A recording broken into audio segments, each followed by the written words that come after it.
ဟုတ်ကဲ့မိတ်ဆွေများအားလုံးပဲမင်္ဂလာပါຫນွေဦးသတင်းများကဏ္ဍမှာကြိုဆိုလိုက်ပါတယ်မိတ်ဆွေတို့အနေနဲ့ຫນွေဦးသတင်းများကိုစဉ်ဆက်မပြတ်ကြည့်ရှုနိုင်ရန်အတွက် subscribe လေးများအရင်ဦးဆုံးလုပ်ထားပေးကြပါလို့တောင်းဆိုချင်ပါတယ်ခင်ဗျဟုတ်ကဲ့အခုတင်ဆက်ပေးမယ့်အကြောင်းအရာကတော့ကပ္ပစာလက်နက်စက်ရုံကိုလက်နက်ကြီး10လုံးနဲ့အပြည့်ထုထည့်ပေးလိုက်ပါပြီနဲ့သတင်းထုအောင်ပွဲများပြောပြပေးပါပြီတဲ့ရဲဘော်ရှမ်းလေးမင်္ဂလာပါရှင်အခုအကြောင်းအရာနဲ့ပတ်သက်တဲ့ဗီဒီယိုဖိုင်ကိုတော့အနောက်မှာတင်ဆက်ပေးထားတာဖြစ်တာမို့ဝင်ရောက်ကြည့်ရှုဝေဖန်သုံးသပ်ပေးကြပါဦးရှင်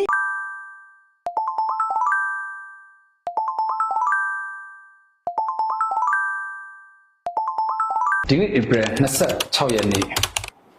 ဒီနေ့မှာတော့ကျွန်တော်တို့မြန်မာနိုင်ငံအရေးအတွက်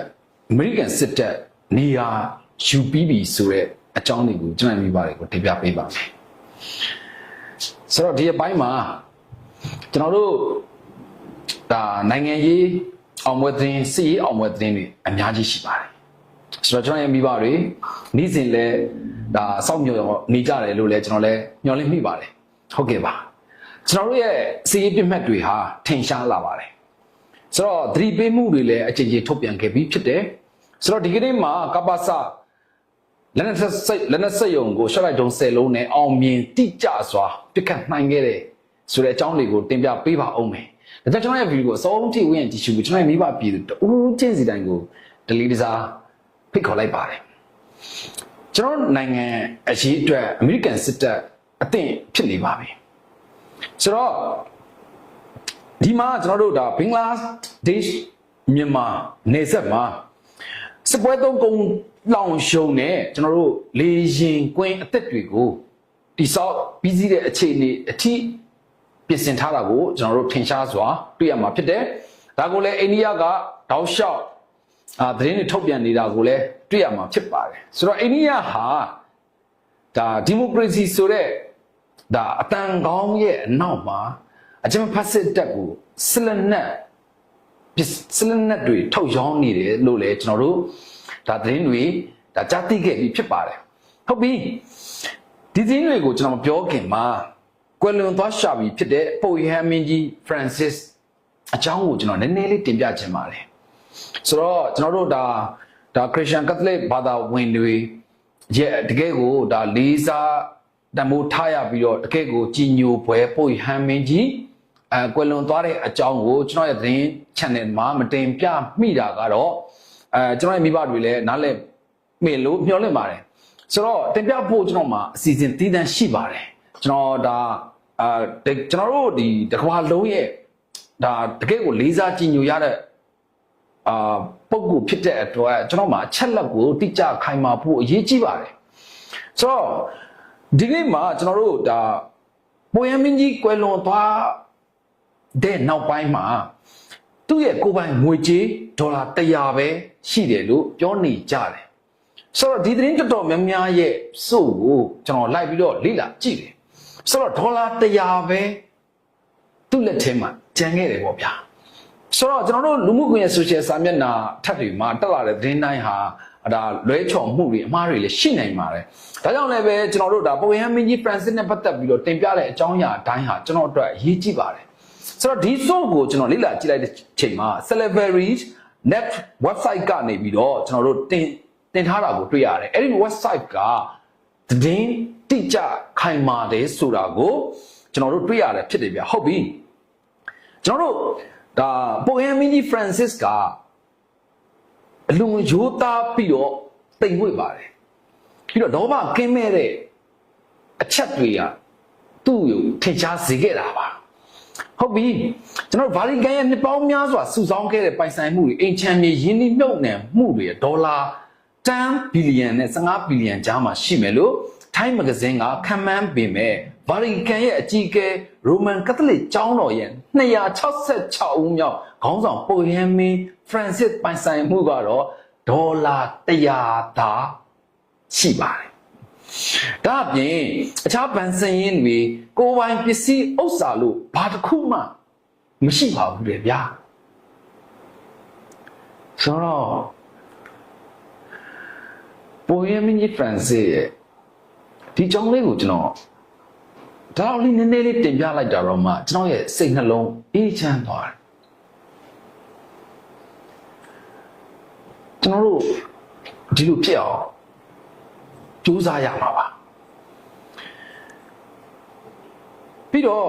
ပုံရမင်းကြီးရဲ့လစာဟာတစ်လကိုအကြမ်းဖျင်းဒေါ်လာ32,000လောက်ရှိပေမဲ့ပုံရမင်းကြီးဖရန်စစ်ကဒီလစာကိုမယူတဲ့အပြင်ပြန်ပြီးတော့လှူဒန်း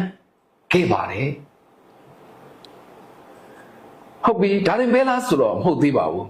ကျွန်တော်တို့ Lamborghini ကားကမ္ပဏီပိုင်ရှင်ကပုံရမင်းကြီးအတွက်အထူးရည်ရွယ်ပြီးတော့တိစောက်ထားတယ်ပြီးတော့ပုံရမင်းအတွက်တီးသက်လာရောက်လှူဒန်းတဲ့ဒေါ်လာ4 သိန်းတန်ဖိုးရှိတဲ့Lamborghiniကားကိုလည်းပဲပုံရမင်းကြီးကလက်ခံတာပဲရှိပါတယ်ဒီကားကိုလည်းကျွန်တော်တို့ဒါလေလံပြစ်ပြီးတော့ရရှိလာတဲ့ဘူရို8,9,385ကိုအကုန်လုံးကိုပြန်လူပြစ်ပြီးတော့သူကိုနိုင်ကြတော့ Fiat 50 Modern ကားလေးတစ်စီးကိုပဲစီးတာကိုကျွန်တော်တို့တွေ့ရမှာဖြစ်တယ်ဆိုတော့အခုချိန်မှာဒါသူ့အကြောင်းကိုပြပြနေခြင်းကကျွန်တော်တို့အားလုံးသိယူလေ့ကျင့်ဖို့လိုတယ်ပြီးတော့လက်ရှိကျွန်တော်တို့နိုင်ငံအတွင်းထဲမှာဒါခေါင်းဆောင်အသီးသီးလဲဒါကိုညှိတွေ့ဖို့အရေးကြီးတယ်ကျွန်တော်တို့သိသွားရင်ဘာတစ်ခုမှပါသွားမှာမဟုတ်ဘူးဆိုတော့ဒါကိုဒီပုံရမကြီးဖရန်စစ်ကကျွန်တော်တို့ကိုသင်ခန်းစာအကြီးကြီးတွေတင်ယူစရာအများကြီးကိုသူ့ရဲ့နောက်ဆုံးအချိန်မှာအဲ့ဒီအချိန်အထိကျွန်တော်တို့ကိုသင်ကြားပေးခဲ့တာဖြစ်ပါတယ်ဟုတ်ပြီ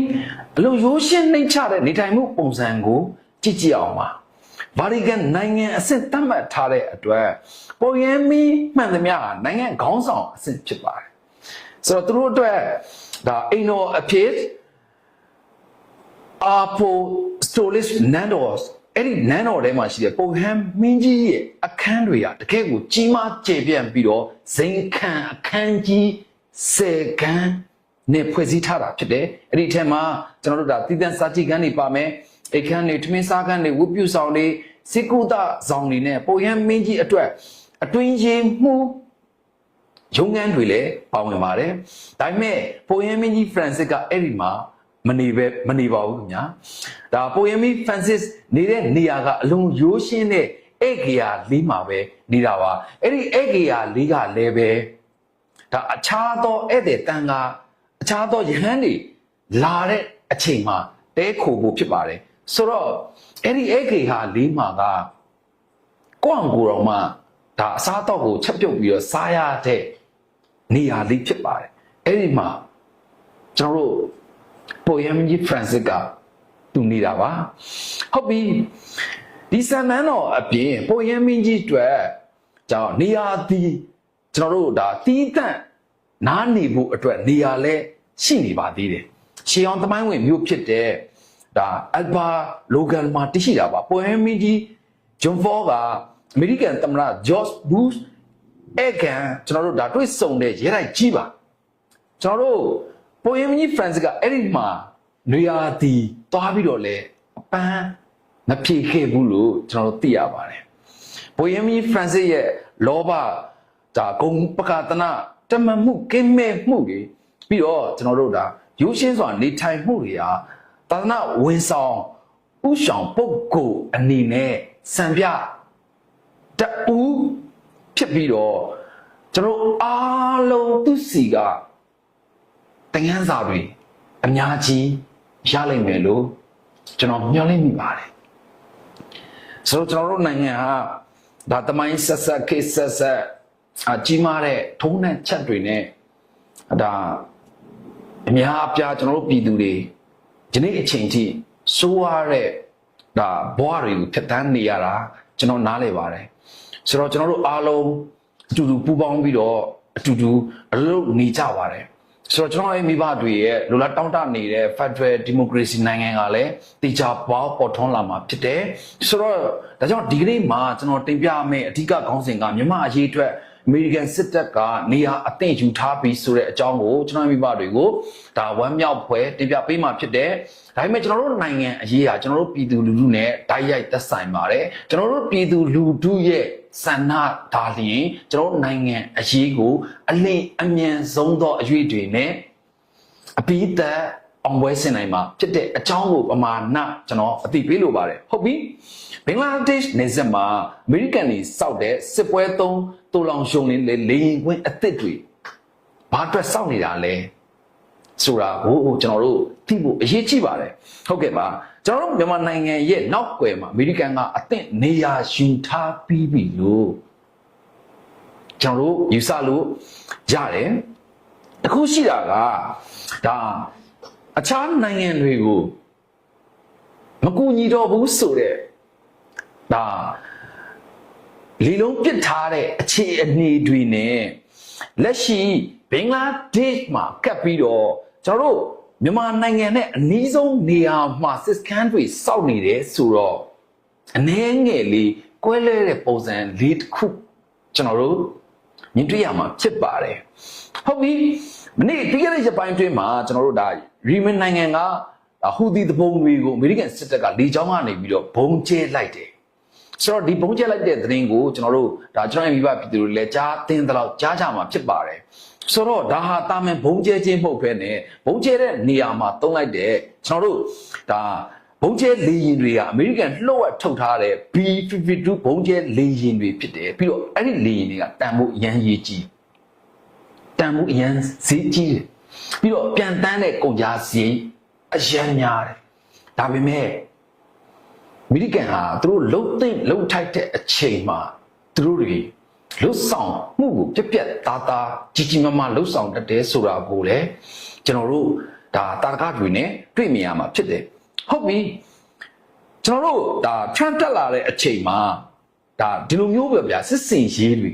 ဒီလိုမျိုးစစ်ရေးတွေမတွေ့ရဘူးလို့ထင်ရပေမဲ့အမေရိကန်သမ္မတတွေဟာသူတို့လှုပ်ဆောင်တတ်တဲ့အချက်တွေရှိနေပါတယ်ဆိုတော့ကမ္ဘာအရေးနဲ့ကျွန်တော်တို့မြန်မာနိုင်ငံအရေးကိုပြစ်မထားဘူးဆိုတာဟာကျွန်တော်တို့ဒီတက်တဲ့ကိုကြည့်လိုက်ရင်မြင်တွေ့နိုင်ပါတယ်ကျွန်တော်အခုတင်ပြနေတဲ့သတင်းက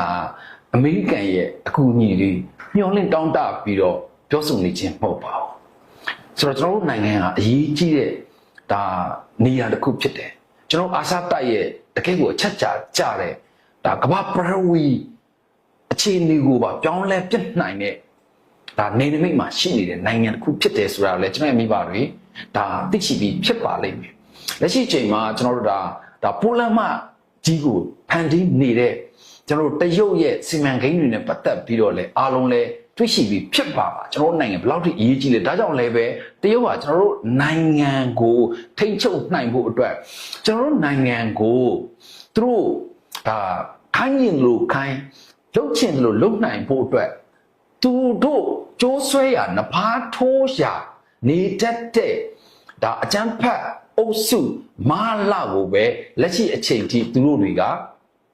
ဒါထောက်ပံ့ပေးနေတာကျွန်တော်တို့ထင်ရှားစွာတွေ့နေရတယ်ဟုတ်ပြီဒါဆိုရင်တော့လက်ရှိအချိန်မှာကျွန်တော်တို့ဘာမှ app ကိုကျွန်တော်ရဲ့မိဘတွေမမိအောင်မယ်ထင်တယ်ဗျာဟုတ်ပြီဘာမှ app ကကျွန်တော်တို့လက်ရှိအချိန်တွေထိတနည်းအားဖြင့်ပြောမယ်ဆိုရင်ဒါပျောက်ကွယ်သွားတာမဟုတ်ဘူးတိတ်မြုပ်သွားတာမဟုတ်ဘူးဆိုတော့ဘာမှ app ကိုအမေရိကန်အစိုးရကပို့ပြီးတော့သတိပြုသွားစေတဲ့အချက်ကကျွန်တော်တို့နိုင်ငံကျွန်တော်တို့စကိုင်းကနေပြီးတော့အဓိကလှုပ်သွားတဲ့ငလင်နဲ့ပတ်သက်ပြီးတော့ဘာမှအကူအမေရိကန်အတိုင်းဝိုင်းအမေရိကန်အစိုးရကအကြီးရသွားတဲ့အခြေအနေတစ်ခုလည်းရှိပါတယ်ဟုတ်ပြီအမေရိကန်သမ္မတကငလင်နဲ့ပတ်သက်တဲ့အကူအညီတွေကိုလည်းပေးဖို့လှုပ်ဆောင်သွားမယ်လို့လည်းသူတို့တွေကဒါတရုံကြီးညာချက်ကိုလည်းတွေ့ရမှာဖြစ်တဲ့ဟုတ်ပြီအင်ဒိုပစိဖိတ်ဒေသမှာတာဝန်ကျတဲ့စစ်ဦးစီးချုပ်ကိုယ်တိုင်မက်စတာတဲမှာပဲဘင်္ဂလားဒေ့ရှ်ကိုရောက်ရှိခဲ့တယ်အဲ့ဒီသတင်းနဲ့ပတ်သက်ပြီးတော့ကျွန်တော်အရှိဗီဒီယိုတွေမှာလည်းတင်ပြခဲ့တာရှိပါတယ်ဟုတ်ပြီဘင်္ဂလားဒေ့ရှ်ကိုအချင်းချင်းရောက်ပြီးတော့အမေရိကန်စစ်တပ်ဟာကျွန်တော်တို့မြန်မာနယ်စပ်နဲ့ရခိုင်ချင်းနယ်စပ်အထိလာရောက်ခဲ့တယ်ပြ ပြီးတော့အဲ့ဒီနေဆက်တွေကိုရောက်ပြီးတဲ့နောက်ပိုင်းတွေမှာစစ်စကန်တွေကိုတိဆောက်နေတယ်လို့အိန္ဒိယသတင်းစာကထုတ်ဖော်ရေးသားခဲ့တယ်ဆိုတော့အိန္ဒိယဟာမျက်ခြေမပြတ်တောက်လျှောက်ကြည့်နေတယ်ဆိုတော့ဘင်္ဂလားဒေ့ရှ်နဲ့ပတ်သက်တဲ့အကြောင်းအရာတွေကျွန်တော်တို့နိုင်ငံနဲ့ပတ်သက်တဲ့အကြောင်းအရာတွေအဓိကတော့ကျွန်တော်တို့ဒါအာဆီယံထဲမှာသူတို့တွေဟာအင်အားကြီးထွားခြင်းနေကြတယ်ဆိုတော့အင်အားကြီးထွားဖို့ကိုသူတို့တွေနှီးမျိုးစုံသုံးပြီးတော့ပါဝင်ပတ်သက်နေကြတယ်လက်ရှိအခြေအနေအထိကျွန်တော်တို့ဒါပြည်သူတွေကိုအကြမ်းဖက်ဘုံကျဲတပ်ဖြတ်နေတဲ့အကြမ်းဖက်ဖက်စစ်တပ်ကိုစစ်လက်နက်ပစ္စည်းတွေရောင်းချခဲ့တဲ့ဒါမှတ်တမ်းမှတ်ရာတွေရှိခဲ့တဲ့အိန္ဒိယဟာသူတို့ရဲ့အခုအတီးပြုထုတ်ပြန်ချက်တွေထပ်ပေါ်လာပါတယ်ဆိုတော့ကျွန်တော်တို့ဒီချင်းနဲ့ရခိုင်နယ်စပ်တီကျွန်တော်အမေရိကန်ရဲ့ဒါအရာရှိဒါအကြီးပိုင်းတွေလာရောက်ပြီးတော့လေ့လာတယ်ပြီးတော့ဘင်္ဂလားဒေ့ရှ်မှာမြန်မာနဲ့အနီးဆုံးနေရာအထိတက်စကန်တွေတိဆောက်တယ်ပြီးတော့ဆက်လက်နဲ့တူလောင်ယုံတွေကိုတိဆောက်တယ်ပြီးတော့လေရင်ခွင့်အသစ်တွေကိုတိဆောက်ပါတယ်ဟုတ်ပြီအမေရိကန်ရဲ့ကုန်သွယ်ရေးစစ်ပွဲရဲ့နောက်ွယ်မှာဘာတွေရှိနိုင်အောင်လဲကျွန်တော်အားလုံးတက်ဆရတာခက်ခဲပါလိမ့်မယ်ဆိုတော့ကုန်သွယ်ရေးစစ်ပွဲလို့ကျွန်တော်တို့အားလုံးထင်ရပေမဲ့မြင်ရပေမဲ့စီးရေးအရာအေးယူလာနိုင်တဲ့အကြောင်းအရာတွေမြောက်များစွာရှိလာနိုင်ပါတယ်ဆိုတော့ဒီကနေ့မှာပဲ Trump ရဲ့သူ့ရဲ့ပေါ့နော်ဒါ social account မှာကျွန်တော်တို့ဒါရှီကျင်းပင်ကသူ့ကိုဖုံးခေါ်ဆိုတယ်ဆိုတဲ့အကြောင်းကိုသူတင်ထားတာကိုကျွန်တော်တွေ့ရတယ်ကျွန်တော်ရဲ့ Telegram မှာလည်းTrump ရဲ့ဒါသူပြောထားတဲ့သူ့ရဲ့ account နဲ့ပေါ့နော်အဲ့ဒါလေး scan shot လေးကျွန်တော်တင်ထားပါတယ်ကျွန်တော်မိဘတွေဝင်ရောက်ပြီးတော့ကြည့်ရှုပြီးတော့သုံးသပ်လို့ရတယ်ပြီးတော့ရင်ကျွန်တော်တို့ရဲဘော်ရှမ်းလေး family group မှာကိုပိုင်တုံးကြီးစီရဲ့အမြင်တွေကိုလည်းအကြံပြုဆွေးနွေးဖို့လည်းကျွန်တော်ဖိတ်ခေါ်ပါတယ်ဒါဟာအရေးကြီးနေတဲ့ကာလလည်းဖြစ်တယ်ဟုတ်ပြီဒီလိုမျိုးကုန်သွယ်ရေးစစ်ပွဲတွေမှာအနိုင်အရှုံးဆိုတာကမှန်းဆရခက်ပါတယ်ဆိုတော့တစ်ဖက်ကလည်းကုန်သွယ်တဲ့ဒါကျွန်တော်တို့အခွန်နှုန်းတွေကိုတိုးမြင့်ကောက်ခံတယ်ဆိုတော့တစ်ဖက်ကလည်းတိုးမြင့်ကောက်ခံတယ်ဆိုတော့ကျွန်တော်တို့အမေရိကန်နဲ့တရုတ်ရဲ့အားပြိုင်မှုကကုန်သွယ်ရေးစစ်ပွဲတစ်ခုထပ်ပိုလာနိုင်တာကိုကျွန်တော်တို့သတိပြုရမှာဖြစ်ပါတယ်ဟုတ်ပြီမြမအရေးကိုအကြောင်းပြုပြီးတော့လက်နက်ပါလာတဲ့စစ်ပွဲတွေအထိရောက်ရှိနိုင်နေဆိုတာကိုလည်းကျွန်တော်တို့ကြိုတင်ပြီးတော့ပြင်ဆင်ထားဖို့လိုတယ်အမေရိကန်စစ်တပ်ကြီးကျွန်တော်နိုင်ငံအတွင်းကိုဝင်လာမှာမဟုတ်ပါဘူးဆိုတော့ကျွန်တော်နိုင်ငံနဲ့ဒါကျွန်တော်ပြည်သူတွေလက်တောက်တနေတဲ့ Federal နဲ့ Democracy အတွက်လက်နက်ကယ်ဆယ်ရေးထောက်ပံ့ပစ္စည်းတွေအတွက်ဖြစ်လာဖို့ရှိနေပါတယ်ဒါဒီသတင်းဟာအတီးတူပြီးသတင်းဖြစ်ပါတယ်ဟုတ်ပြီကျွန်တော် viewer ခင်းရတဲ့အမေရိကန်ကကုန်သွယ်ရေးစစ်ပွဲကနေလက်နက်စစ်ပွဲအထိရောက်လာတဲ့အခြေအနေဖြစ်လာခဲ့ရင်တရုတ်နိုင်ငံရဲ့လက်ပါစီပြီးတော့တရုတ်နိုင်ငံနဲ့ထိစပ်နေတဲ့နိုင်ငံတွေဟာသူ့အတွက်အရေးကြီးပါတယ်ဒါကြောင့်ကျွန်တော်တို့နိုင်ငံအရင်ကိုအရေးကြီးတယ်ကျွန်တော်နိုင်ငံဟာအပွင့်လင်းဆုံးကျွန်တော်ပြောချင်တာကတရုတ်ဟာသူတို့ရဲ့လက်ပါစီသူတို့ရဲ့သစ္စာခံသူတို့ရဲ့အောက်ကကျိုးနိုင်ငံလေးအဖြစ်သူတို့တွေထားရှိခဲ့တာစီမံကိန်းကိုတိတိကျကျပြင်ဆင်ရေးဆွဲခဲ့ပြီးတော့ကျွန်တော်မလာမြောင်းလိုက်အာနာတိတ်တဲ့အချိန်မှာဒါကျွန်တော်ရဲ့သတင်းအစောပိုင်းတွေမှာကျွန်တော်ပြပူးတယ်မလာအာကုမရှိပဲနဲ့အာနာမသိရဘူးအဲ့ဒီကောင်အဲ့လောက်စားမရှိဘူးဆိုတော့သူ့ရဲ့နောက်မှာအမကန်ချက်ပေးထားတဲ့နိုင်ငံကြီးတွေရှိနေတယ်ဆိုတာကိုကျွန်တော်သေချာပေါက်သုံးသပ်လို့ရတယ်ဒါကြောင့်လည်းအခုချိန်မှာစစ်ရှုံးနေတယ်စစ်ရှုံးနေတဲ့အချိန်မှာသူသွားတဲ့နိုင်ငံကတရုတ်ရဲ့ရုရှားရဲ့ဖြစ်တယ်ဆိုတော့အိန္ဒိယထိစပ်နေတဲ့တရုတ်နိုင်ငံကသူတို့ရဲ့နောက်ဆုံးသောကောက်ရိုးတမင်ဖြစ်တယ်ဆိုတော့ခဏချိန်ကြီးလဲစစ်ရှုံးနေစေ ကျွန်တော်ပြောပြမယ်ကျွန်တော်မိဘနဲ့ကျွန်တော်ညီကိုမောင်မကျွန်တော်တို့စစ်ရှုံးနေတဲ့ပွဲမှမရှိအခုလက်ရှိတက်ခိုက်သိမ့်ပိုက်ပြီးသားမြို့ရွာတူစခန်းတွေအမြောက်အများကျွန်တော်တို့ထိချုပ်ထားတဲ့လက်ထဲမှာရှိတယ်သူတို့ကျွန်တော်တို့ရှိရပြန်ယူသွားတာကအခုကျွန်တော်မိဘတွေစိတ်မကောင်းဖြစ်နေတဲ့လာရှိုးတစ်ခုပဲရှိပါတယ်ဒါကစိတ်မကောင်းစရာမဟုတ်ပါဘူးဒါလာရှိုးနဲ့ပတ်သက်ပြီးတော့ MNDAA ကလည်းဒီကနေ့မှာပဲတရားဝင်ထုတ်ဖော်ပြောဆိုလာတယ်လာရှိုးကိုပြန်ပေးလိုက်ရတဲ့အတွက်သူတို့တွေအလွန်အင်မတန်စိတ်မကောင်းဖြစ်မိတဲ့အကြောင်းပါဒါမို့ကျွန်တော်တို့တော့ဒီလောက်ထိစိတ်မကောင်းဖြစ်သူတို့တွေဘယ်လောက်ထိဝမ်းနည်းစိတ်ကောင်းဖြစ်မလဲကျွန်တော်တို့တော့ဒီလောက်ထိအားမလို့အားမရဖြစ်သူတို့ထိဘယ်လောက်ထိအသေးနာမလဲအသေးရမလဲသူတို့တွေဖိအားမျိုးစုံခံရတယ်သူတို့တွေဒါလုံးဝလက်မခံနိုင်တဲ့အခြေအနေနောက်ဆုံးသောအခြေအနေအထိသူတို့တွေဆွေးနွေးညှိနှိုင်းမှုတွေမှာသူတို့ဟာလာရှိုးကိုပြန်ပေးလိုက်ရတယ်အဲ့ဒီအတွက်MNDAA လည်းဒီနေ့အချိန်ထိကျွန်တော်ပြည်သူအပေါ်တာဝန်မကြည့်သေးဘူးဆိုတာသူတို့တွေသိပါတယ်ဆိုတာကိုလည်းကျွန်တော်မိဘတွေကိုထပ်ဆင့်သတင်းပါချင်တယ်လက်ရှိအချိန်မှာလည်း MNDAA နဲ့ကျွန်တော်တို့ကာကွယ်ရေးတပ်ဖွဲ့ဝင်တွေကအဲ့ဒီမြို့ပတ်လေကိုထိန်းချုပ်ထားတာဖြစ်တယ်တေချာတာကတော့တရုတ်ကျိုးဆဲရာလှုပ်ချင်တိုင်းလှုပ်လို့ရတာ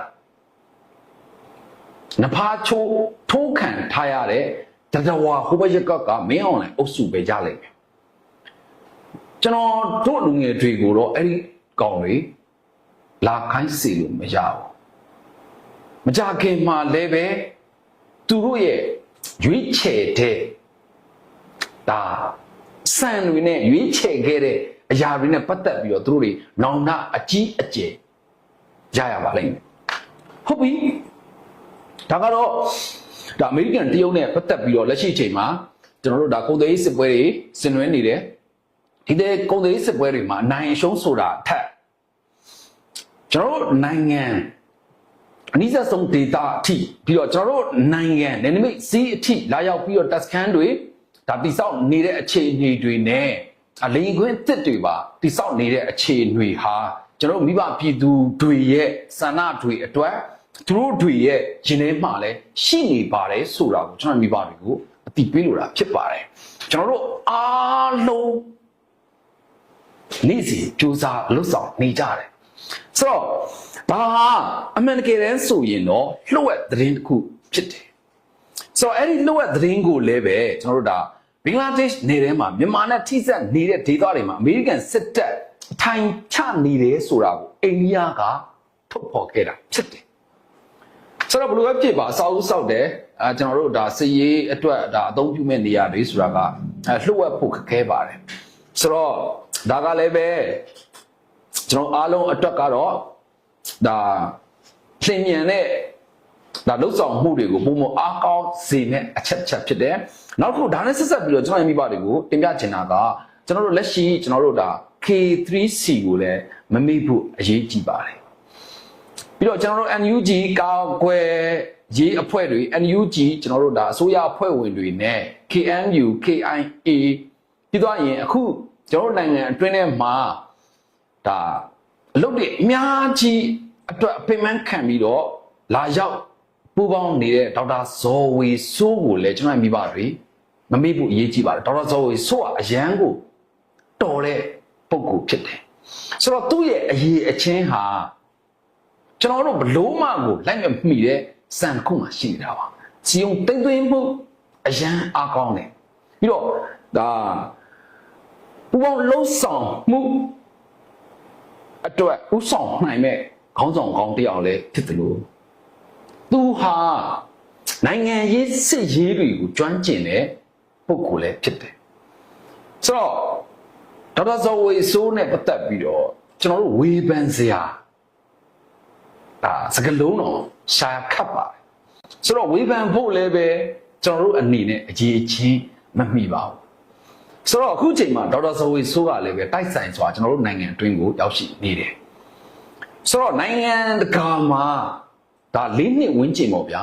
၄နှစ်ဝန်းကျင်လို့လည်းဆိုရပါတယ်ဆိုတော့၄နှစ်ဝန်းကျင်တော့လှည့်ပတ်ပြီးတော့ ဒါတိုင်းမင်းဆွနေခဲ့တာတွေလေကျွန်တော်မိဘတွေကိုဒါသူတို့တွေချပြတဲ့လောက်ချပြခဲ့တာတွေရှိတယ်အမေရိကန်နဲ့လည်းပဲပူပေါင်းလှုပ်ဆောင်ခဲ့တဲ့အရာတွေကိုလည်းကျွန်တော်မိဘတွေကိုသူတို့တွေအတိပေးတဲ့အရာတွေကိုအတိပေးခဲ့တာဖြစ်တယ်အခုဒေါက်တာဇိုဝေဆိုနဲ့ဝင်ကြီးအဖွဲ့တွေကျွန်တော်တို့နိုင်ငံအတွင်းထဲမှာကျွန်တော်ပြည်သူနဲ့အတူရက်တည်နေတယ်ကျွန်တော်တို့တော်လန်သောတပ်ဖွဲ့ဝင်နဲ့အတူတိုက်ပွဲဝင်နေတယ်ဆိုတော့ဒါဒီလိုအချိန်ဒီလိုအခါဟာ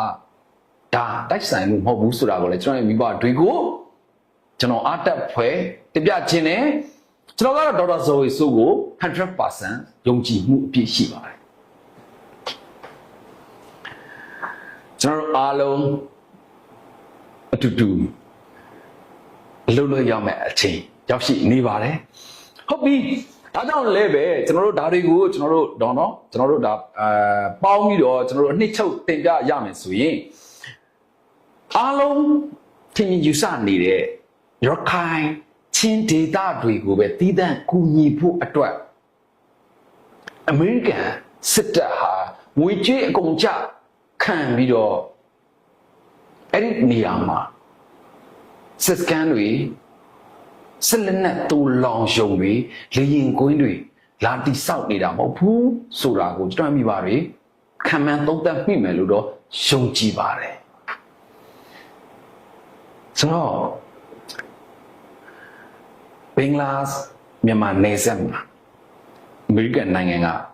ဘင်္ဂလားဒေ့ရှ်ဧရိယာမှာမြန်မာနဲ့အနီးဆုံးနေရာမှာငွေကြီးမြောက်များစွာအကုန်ကြခံပြီးတော့စစ်စကန်ဘာကြောင့်လာတီဆောက်တာလဲဆိုတဲ့အဖြေကိုကျွန်တော်မိပါတွေသုံးသပ်မိမယ်လို့ပြောလိုက်ပါတယ်ဟုတ်ပြီဘာမှအဟာကျွန်တော်နိုင်ငံတနိုင်ငံလုံးလိုလားတောက်တနေတဲ့ Federal နဲ့ Democracy ရရှိဖို့နဲ့နှစ်ပေါင်းများစွာအမြင့်တွယ်နေတဲ့အာဏာရှင်အုပ်စုကြာဆုံးဖို့အတွက်ဖြစ်တဲ့အကြောင်းကိုလည်းထပ်လောင်းပြီးတော့ကျွန်တော်တင်ပြပါရစေဟုတ်ကဲ့ပါဆိုတော့ဒီ mission နဲ့ပတ်သက်ပြီးတော့ဘယ်အချိန်မှာဘာတွေဖြစ်လာမလဲဆိုတာကိုကျွန်တော်ကို၌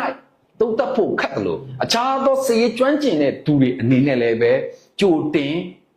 ပြောဆိုဖို့အရန်ကိုခက်ပါတယ်ဟုတ်ပြီဒါကတော့ကျွန်တော်တို့အမေရိကန်စစ်တပ်ရဲ့လက်ရှိလှုပ်ဆောင်နေတဲ့အချက်တွေပါအမေရိကန်စစ်တပ်ကြီးကျွန်တော်တို့နိုင်ငံအတွင်းကိုဝင်လာမယ်လို့ကျွန်တော်တင်ပြနေခြင်းဟုတ်အမှန်တကယ်ကလည်းကျွန်တော်တို့ဟာလက်ရှိအချိန်မှာကျွန်တော်ဖက်စစ်ခွေးတက်ကိုတကယ်ကိုအနိုင်ယူနေတဲ့အခြေအနေကိုကျွန်တော်မိပါတယ်တွေ့မြင်ဖြစ်တယ်ဆိုတော့သူတို့စစ်တပ်ကြီးမလာရင်တော့မှကျွန်တော်တို့ကာကွယ်ရေးတပ်ဖွဲ့ဝင်တွေအတွက်လိုအပ်တဲ့စစ်လက်နက်ပစ္စည်းတွေနဲ့လိုအပ်တဲ့ထောက်ပံ့ရေးပစ္စည်းသာပေး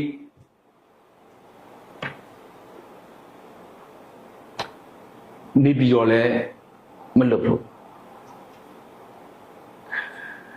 လာရှုထွက်ပြေးလဲမလုပ်ဘူးကိုကန့်မှာဝင်ပုံးလဲမလုပ်ဘူးဝါထဲမှာသွားပြီးတော့နေလဲမလုပ်ဘူးဒါကတေးကြတယ်ကျွန်တော်မြင်ပါဟုတ်ပြီဒါကတော့ကျွန်တော်တို့အမေရိကန်ရဲ့ကျွန်တော်တို့နိုင်ငံနဲ့ပတ်သက်တဲ့ဘာမှအဲ့နဲ့ဆက်နွယ်ပြီးတော့ကျွန်တော်တို့ဒါကာကွယ်ရေးဝန်ကြီးတွေနဲ့ပြီးတော့လက်ရှိ KNU စစ်မျက်နှာပြင်ဖွင့်နေတဲ့အခြေအနေတွေပြီးတော့ KIA မှာဗမော်မျိုးသိန်းတိုက်ပွဲကိုပြင်းပြင်းထန်ထန်ဆင်နွှဲနေတဲ့အခြေအနေနဲ့အတူဒေါက်တာဇော်ဝေဆိုပြီးတော့ကျွန်တော်တို့ကာကွယ်ရေးဝန်ကြီးဦးရီမွန်ပြီးတော့အခြားသောကျွန်တော်တို့ဝန်ကြီးဌာနအသီးသီးဟာကျွန်တော်တို့ပြည်သူလူထုနဲ့အတူနောက်ဆုံးသောတိုက်ပွဲကိုအမြင့်ပြတ်ချေမှုန်းတော့မယ်ဆိုတဲ့သူတို့ရဲ့ဖော်ပြချက်တွေနဲ့ကျွန်တော်ကဆက်လင်းပြီးတော့ကျွန်တော်မိဘတွေကိုတင်ပြခြင်းဖြစ်တယ်ဟုတ်ပြီနောက်ထပ်ကကပ္ပစာ73ကို short တိုက်တုံး10လုံးနဲ့ပြစ်ခတ်နိုင်ခဲ့ပါတယ်ဆိုတော့ထုံးစံတိုင်းပဲဒီဗီဒီယိုကိုကျွန်တော်ရဲ့ Telegram မှာအားရပါရဝင်အောင်ကြည့်ရှုပါအဲ့ဒီ10လုံးလုံးကကျွန်တော်တို့ပြစ်ချင်တဲ့အဓိကရည်ရွယ်တဲ့ပြစ်မှတ်တွေအကုန်လုံးကိုတိတိကျကျပြစ်ခတ်ဖောက်ခွဲနိုင်ခဲ့ပါတယ်ဆိုတော့ဒါနောက်ပိုင်းတွေမှာဒါထိခိုက်ဒဏ်ရာရရှိတဲ့အခြေအနေတွေပြီးတော့ဂျမ်မဖတ်စစ်ခွေးတက်ရဲ့အဓိကအရေးပါတဲ့ဒါအဆောက်အဦတွေဘယ်လောက်ထိပျက်စီးသွားမလဲဆိုတာကိုကျွန်တော်ထပ်မံပြီးတော့တင်ပြပေးမှာဖြစ်တဲ့မကွေးတိုင်းဒါစင်ပောင်ဝဲမြို့နယ်အခြေဆိုင်အမှတ်73ကာကွယ်ရေးပစ္စည်းစက်ရုံကိုည12နာရီမှာတရားခွန်မ 10လုံးနဲ့ပြခတ်နိုင်တဲ့အကြောင်းကို BWM ကနေပြီးတော့သိရှိထားပါတယ်ဆိုတော့ရည်ရထားတဲ့အဓိကပြစ်မှတ်တွေကိုဓာတ်ရိုက်တိကျစွာပြခတ်နိုင်တယ်ဆိုတော့ကျင်းနေပါတယ်ဟုတ်ပြီဆိုတော့ဒီကနေ့မှာကျွန်တော်တို့ဒါဝန်နေစရာကိစ္စလေးတစ်ခုရှိပါတယ်ဆိုတော့ဒါ24ရက်နေ့ညနေ9:00နာရီအချိန်မှာလေကြောင်းကနေပြီးတော့ဒါဘုံကျဲသွားတဲ့ဖြစ်စဉ်တစ်ခုပါဆိုတော့လက်ရှိအချိန်မှာကျွန်တော်နိုင်ငံတွေမှာ internet line ဖြတ်တောက်မှုတွေပြီးတော့ဖုန်းလိုင်းတွေအဆင်မပြေတဲ့အချိန်မှာဒါမြေပြင်နဲ့ပေါ့နော်အချိန်ပြည့်ဒါသတင်းတွေမရတဲ့အခြေအနေတွေလည်းရှိပါတယ်မကွေးတိုင်းစစ်ရုပ်တာမြို့နယ်ကလုံးစုံရွာကိုအကြမ်းဖက်စစ်ခွေးတပ်ကလေကြောင်းကနေပြီးတော့ဘုံကျဲမီရှိုးဖျက်ဆီးခဲ့တယ်ဆိုတော့အဲ့ဒီဘုံကျဲမှုမှာနေအလုံး90ကျော်မိလောင်ပြကြခဲ့တယ်ဘာတစ်ခုမှရစရာမရှိပါဘူးဆိုတော့ဒီဓာတ်ပုံမှတ်တမ်းတွေကိုကျွန်တော်ကြည့်လိုက်တဲ့အချိန်မှာတော်တော်လေးကိုစိတ်ထိခိုက်ခဲ့ရပါတယ်ကျွန်တော်နိုင်ငံမှာစာဝတ်နေရေးတော့တော်တော်လေးကိုခက်ခက်စီရက်တည်နေရတဲ့အချိန်ပြီးတော့အသက်ကြီးတဲ့အချိန်မှာအဖိုးဖွားတွေအတွက်ဘာအထောက်ပံ့မှမရှိတဲ့ကျွန်တော်တို့နိုင်ငံမှာသူတို့တွေနေစရာမရှိအောင်မှာထပ်မံပြီးတော့လုပ်ပြခဲ့တဲ့အကြမ်းဖက်စစ်ခွေးတက်ရဲ့လုပ်ရက်ကိုတော့ကျွန်တော်တို့ဘလို့မှဒါလက်ခံနိုင်စရာအကြောင်းလည်းမရှိဘူးတော်တော်လေးကိုရင်ရှာဆက်ရုံမှုပါတယ်ဆိုတော့အဲ့ဒီမှာရှိတဲ့ဖိုးဖွားတွေဥမဲ့အိမ်မဲ့ထပ်မံဖြစ်သွားတဲ့အတွက်ကျွန်တော်လည်းတော်တော်လေးကိုစိတ်မကောင်းဖြစ်မိပါတယ်ဟုတ်ကဲ့ပါဒါတော့နောက်ဆုံးတိုက်ပွဲပါကျွန်တော်ညီကိုမောင်မတွေအတင်ထားပါကျွန်တော်အားလုံး2025ဒီနှစ်ဒီအချိန်ကျွန်တော်တို့တော်လှန်တော့ဒီအရွယ်မှာပဲအမြင့်ဖြတ်ချိန်မှုံးသွားမှာဖြစ်ပါတယ်ဆိုတော့နောက်ဆုံးတော့တိုက်ပွဲမှာကျွန်တော်မိဘတွေအတက်နိုင်ဆုံးဝင်ကူညီပေးဖို့ကျွန်တော်ဆန္ဒပြုနေတဲ့ဒီနေ့ဗီဒီယိုကိုအဆုံးသတ်ပြစီ